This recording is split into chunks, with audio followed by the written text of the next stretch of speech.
ভাই ম্যানহোলের ঢাকনা দেখেন, গাড়ির ভিতরে ক্রেন সিস্টেম, হেভি ওয়েট 4 জন থেকে বলেন 8 জন বলেন, এটা উঁচু করা অনেক টাফ, শুধু টাফ না, অসম্ভব।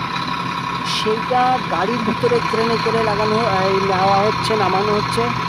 এটা কিন্তু রাস্তার মাঝখানে সেট করবে, রাস্তার মাঝখানে ম্যানহোলটা হলো কোনো ড্রেনের ম্যানহোল না, এটা হলো আপনার সোয়ারেজ, বাড়ি ঘরের বর্জ্য বের হওয়ার জন্য একটা সিস্টেম।